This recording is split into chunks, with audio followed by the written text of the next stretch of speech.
The next question, start the clock. Member for Ottawa South. Thank you very much, Speaker. My question is for the Premier. In March 2018, the Ministry of Health mandated public health units to provide school-aged children with vision screening. And this was a really important move and something I've advocated for many years because, simply put, vision is such a huge part of our children's learning and development.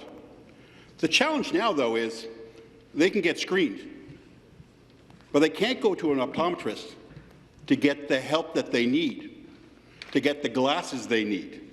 So, Speaker, through you, will the Premier get his government back to the table and resolve this stalemate with Ontario's optometrists?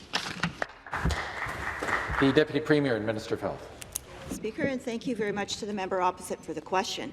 Our government continues to be very disappointed that optometrists continue to withhold publicly funded services for youth and seniors while also declining to come back to continue negotiations.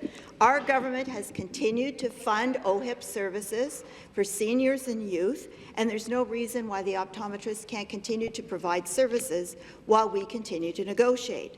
It was the optometrist that wrote to me as Minister of Health and asked, I quote, that you direct the Ministry of Health to immediately commence intensive negotiations with the OAO concerning OHIP optometry fees. Further, the negotiation process must include a mediation and fact-finding process that results in a public report in the event that the parties are unable to reach an agreement. We said yes to that. We also said yes when the association asked for a mediator to be involved.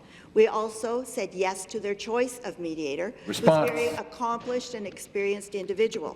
But then, Speaker, the OAO rejected the mediator's terms and walked away from the table. It's now— Thank you very much. The supplementary question. Thank you, Speaker. Well, the people who are most disappointed are parents and seniors.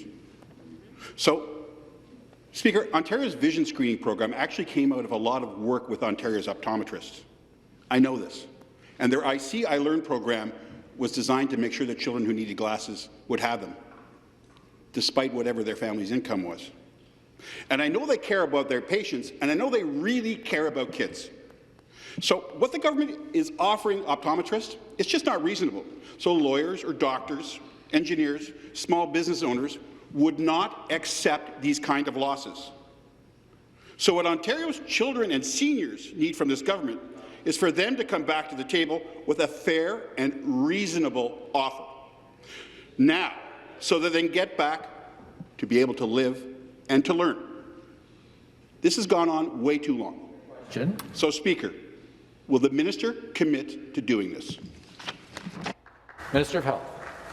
Thank you very much. The Ministry of Health and myself as Minister have always been ready and willing to go back to the table with the mediator to try and resolve some of these issues that have been outstanding with respect since the previous agreement expired under the Liberal government in 2011. We know that they have suffered losses. We want to negotiate with them. We want children and seniors to be able to receive the eye care that they deserve. So what we're asking, and the Ontario Association of Optometrists knows very well, because the mediator reaches out on a weekly basis to the Ministry of Health and to the association to invite us to come back to the table.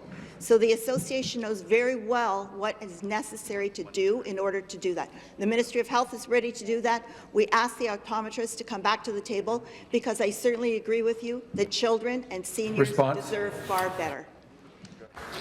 Thank you. The next question.